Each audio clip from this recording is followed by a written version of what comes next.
dito mo kami dinala? Ano ba makakain dito? Ha, Joanne?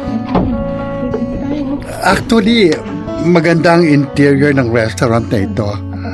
Lakas maka-cowboy. Let me guess. Kakain tayo dito ng steak? Kaya nga Wolfie Steakhouse ang name, di ba? Anyway, masasarap ang mga pagkain dito. Yun nga lang, medyo pricey, pero sulit naman. Okay, let's see kung anong pwedeng orderin. May nakahanda ng menu dito, oh. Wow! Ang bongga nga ng menu nila. Pati presyo, ginto. Basta, umorder lang kayo ng umorder ng gusto nyo. Can I have your orders? Joanne, ikaw na mauna. Nag-check pa ako sa menu nila. Okay, one ribeye steak, yung 600 grams. Okay. Then steak rice, truffle fries. For cocktails, I'll go for Negroni. Noted po. Ako naman, interested ako sa T-bone steak, 700 grams. Then lobster, mac and cheese, and grilled salmon. For cocktail, yung Manhattan yung sa akin. Okay. Sa inyo po, miss? Siguro itong prime New York sirloin steak. Balita ko kasi masarap daw yun. Yap. Totoo po, ma'am. Isa po yun sa mga bestsellers namin dahil sobrang sarap. Anything else, ma'am? Order na rin ako ng Japanese steamed rice, cream spinach, and for dessert, isang slice na lang ng pecan pie. How about cocktails, ma'am? Yung Manhattan na lang din sa akin. Okay po, ma'am. Your orders will arrive 15 to 20 minutes. Hintay lang po ng konti. It's okay. Hindi pa naman kami masyadong gutom. I'll be back to serve your orders. Thank you. Ang dami nating in-order, ha? Oo nga. Hindi tayo napaghahalatang patay gutom. Charot! So, anong plano? Sino magbabayad ng bills natin? Ay, anong magbabayad? Walang magbabayad sa atin, ano? Ha? Anong ibig mo sabihin? Isa-isa tayong tatakas bago tayo mag-bill out. Ano? Hindi tayo magbabayad? Carmi baby, ganito kasi yon. O-order kami ng marami sa restaurant. Tapos, bago tayo mag-bill out, i-split na kami. Matagal na namin ginagawa ito. Hindi ba tayo mahuhuli niyan? Carmi, as long nakasama mo kami, di tayo mahuhuli. Expert na kami sa ganitong modus. Tapos na ako kumain. Kayo? Oo, ako tapos na ako. Naglagay na rin ako ng pagkain dito sa dala kong lagayan. Kung ganon, tara na. Isa-isa na tayong umalis bago pa dumating ang bill natin. Kabi, mauna ka na. Sige, mauna na ako.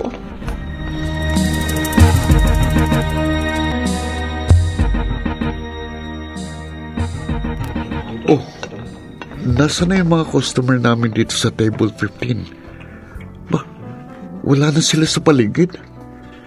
Mukhang tinakasan kami, ha? Ang dami pa naman nilang in-order. Sino magbabayad nito? Malilintikan ako nito. Grabe, hindi na tayo dun ah. Oo nga. Buti na lang mabilis tayong umiska po. In fairness, nabusog ako doon sa in-order natin doon sa Seafood Fest. Ikaw, Carmi, nakapag-take out ka ba? Ay, oo. Ako pa ba? Palagi ako may dalang mga lagayan. Mukhang nasasanay ka na sa trip naming dalawa ni Erica. Oo, nakakabangalan sa una, pero kapag nasasanay ka na, exciting na. Basta palagi ka lang makikinig sa amin. Hindi tayo mahuhuli sa trip natin. Ma? Handa na po yung pagkain. Lina kayo, kumain na po tayo. Teka, saan mo nakuha yung mga pagkain yan? Mukhang mamahali na.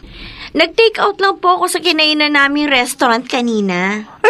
Saan ka kumuha ng pera na pambili nito? Huwag mo sabihin sa akin na libre to. Ang totoo po niyan, Ma. Wala po talaga kaming binayad ni na Joanne at Eric sa mga pagkain na yan. Ha? May ginagawa po kasi kaming tatlo para makakuha ng libreng pagkain.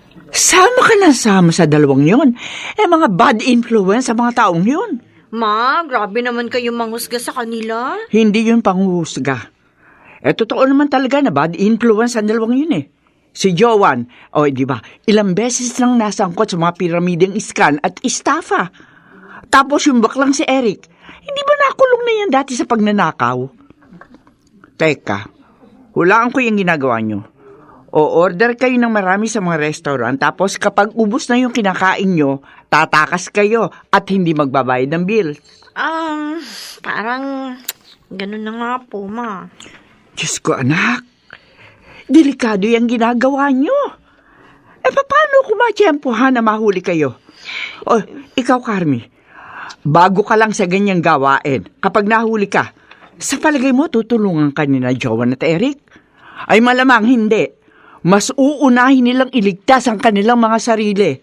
Ma, kaya ko lang naman po kasi ginagawa yon para may makain tayo.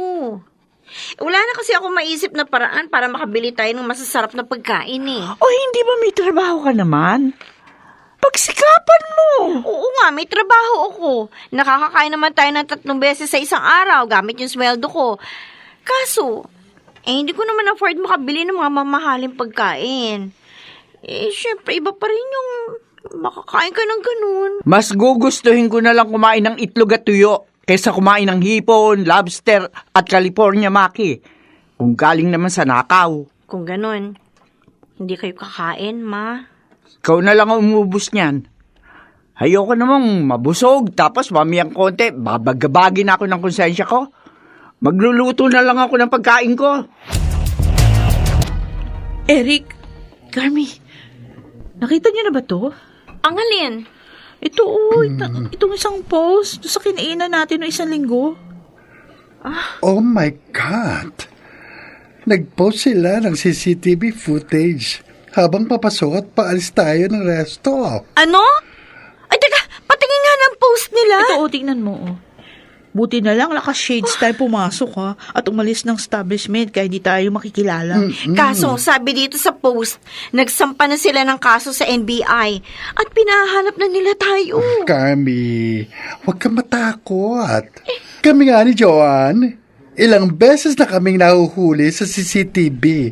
Pero eto, buhay pa rin kami Don't worry, Hindi naman nila tayo mahuhuli dahil hindi nila tayo namukhaan sa CCTV. Kaso, yung waiter na nag-serve sa atin, sigurado akong yun ang tetestigo laban sa atin. Carmi, ilang beses na naming sinabi sa'yo, huwag kang matakot. As long as kasama mo kami, hinding-hindi ka mapapahamak sa amin. Walang makakahuli sa atin. Buti na lang. At malaki ang sahod na nakuha ko ngayong 15. Makakapag-grocery na ulit ako para sa 1 linggong pagkain namin ni Mama. Ikaw. Ikaw nga yun, tama? Sino? Sino ka ba? Ikaw yung isa sa 3 hindi nagbayad ng mga in-order niyo sa restaurant namin. Ano? Ano ba pinagsasabi mo? O hindi kita kilala, ha? Mga manluloko kayo ng mga kaibigan mo. Dapat sa inyo, dinadala sa presinto. Bitiwan mo nga ako. Huwag kang mag-skandalo dito, kundi isisigaw ko magnanakaw ka. Bitiwan mo, sabi ako eh! Ano ba? Bitiwan mo ako!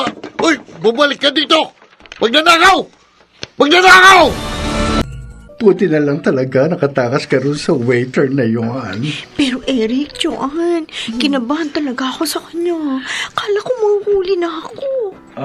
Ma'am, sir, narito na po yung order nyo. Wow! Malalaki palang servings sa mga pagkain dito sa restaurant nyo, Yes po, ma'am. Para po makadagdag po yan sa satisfaction ng aming mga customer. Oh. Anyway, kapag may kailangan po kayo, tawagin nyo lang po ako, ma'am, Okay, thank you. Thank you. Okay po. So, ano na ang plano? O di syempre, dating gawi. Sa ngayon, enjoyin muna natin ang mga pagkain na nasa ating harapan. Okay. Ikaw, Carmi, hindi ka magkakain? Eto, nagdala ulit ako ng lagayan para dito ilagay yung ilang pagkain in order ko. Para naman may makain kami ni Mama mamaya. Okay, bahala ka. Basta pagkatapos natin kumain, ha? Unti-unti tayong i-eskapo. Oh, nakaalis na si Eric. Tayo na susunod, ha, Carmi? Kailangan makaalis tayo bago pa dumating yung bill. Oh, sige, handa na ako. Mauna na ako, ha? Tapos sumunod ka na lang sa akin. Sige, sige. Ayan, nakaalis at nakalabas na si Joan. Kailangan ko na rin tumakas. Baka maabutan pa ako ng waiter kanina. Ayos Uy, na. bayad nyo sa in-order nyo! Ay, patay, nahuli na ako. Bumalik ka dito! Bayaran nyo yung mga kinain nyo! Saan ka pupunta? Hindi, Manong Guard, bitiwan niyo ko. Hindi ka makakaalis ng restaurant na to hanggat hindi mo binabayaran ang mga kinain mo. Kakas ka pa, ha? Ito yung bill nyo, oh. 14,357 pesos. And wala ako ibabayad sa inyo eh. Ano? Ando sa kasama ko yung pambayad ng pagkain namin. Lintik naman, oh. Huwag kayong kumain sa mamahaling restaurant kung wala pala kayong pambayad. Guard, huwag mong pakakawalan yan, ha? Dadalhin natin ang babaeng yan sa presinto. Yan na nga ba ang sinasabi ko sa iyo, Carmi? Tingnan mo, iniwan ka ni na Joan at Eric. O ngayon, saan mo huhugutin yung pambayad sa mga in-order nyo? Ang balak pa nila, doblehin yung bill nyo. Ano? Magkano na po? Nasa mahigit 28,000 na yung balak nilang singilin sa iyo. Ano? Dahil lamang dyan sa trip-trip nyo magkakabarkada. Ayan tuloy ang nangyari. Matulungan mo ako. Nagsisisi na ako. Sana hindi na ako sumama sa trip ni na Joan at Eric. Magsisi ka man, pero huli na, Carmi. Kailangan natin bayaran yung restaurant na binalak nyong takasan. Ayoko makulong. Please, gumawa ka ng paraan, Ma. Sige. Gagawin ko ang lahat para makapag-produce ng perang pampiyansa at pambayad mo sa restaurant na yun. Pero hindi ko maipapangako sa iyo na matutulungan kitang makalaya. Marami silang ikakaso sa inyo ng mga kaibigan mo. Sana naman, anak, bago ka gumawa ng desisyon, pinag-iisipan mo munang mabuti. Hindi yung padalos-dalos ka. Sige, huwag kang mag-alala. Hindi kita iiwan. Sasamahan kita sa problema mong ito. Mga kaibigan, narito si Attorney Rina Seco upang magbigay ng karagdagang kaalaman tungkol sa usaping hindi nagbabayad ng in-order o pagwa 1, 2, 3. Malinaw po sa Article 2, Paragraph E ng Article 315 ng Revised Penal Code na swindling o estafa ang panloloko sa ibang tao sa pamamagitan ng pagkuha o pag-order ng anumang pagkain, pampalamig o tirahan sa isang hotel or inn, restaurant, boarding house, lodging house o apartment at mga katulad nito nang hindi binabayaran at may layuning dayain ang may-ari o tagapamahala nito o sa pamamagitan naman ng palihim na pag-alis nang hindi ito binabayaran. In short, sa ilalim po ng Revised Penal Code, itinuturing na swindling o estafa ang pangwa 1, 2, 3 sa restaurant o kahit pa sa karinderya. Ang parusa po dito ay hindi bababa sa pagkakulong ng aresto mayor, katumbas ng 1 buwan hanggang 6 na buwan, pero maaari ding umabot sa hanggang 20 taon ng pagkakulong depende sa amount involved at kung ilang beses na itong ginawa ng nagkasala. Ibang usapin pa po dito ang mga bayarin, katulad ng multa na itinatakda din ng batas at pagbabalik sa halaga ng naloko o pinsala, danyos perwisyo at minsan maging ang interest. Samantala, sa Republic Act 10951, ang batas na nag-aamyenda sa Revised Penal Code at nag-take effect naman noong 2016, hindi na po kasama ang binanggit kong probisyon ng batas bilang isa sa mga inilahad na paraan na pag-commit ng estafa. Magkaganoon man, hindi pa din po tuloy ang lusot sa kaso ang sinumang mangwa 1, 2, 3 sa restaurant o anumang kainan. Nananatili pong may parusa ang ibang uri ng panluloko sa Article 318. Ayon po sa RA 10951, Ang parusang aresto mayor, katumbas sa 1 buwan hanggang 6 na buwan na pagkakulong at multa na hindi bababa sa halaga ng pinsalang naidulot at hindi hihigit sa 2 beses. Ang halagang iyon ay ipapataw sa sinumang tao na manlinlang o makapinsala sa iba sa pamamagitan ng anumang uri ng panlilinlang na hindi idinetalye sa ibang probisyon ng batas. Nangangahulugan po ito na maaari pa ring tuluyang makasuhan ng estafa sina Carmi, Eric at Joanne. At dahil caught in the act si Carmi, legal po ang warrantless arrest o agarang pag-aresto sa kanya. Samantala, maaari pa din pong magtuloy-tuloy ang kaso kahit na bayaran pa ng doble ang bill para sa mga kinain nila Carmi at ng kanyang mga kaibigan.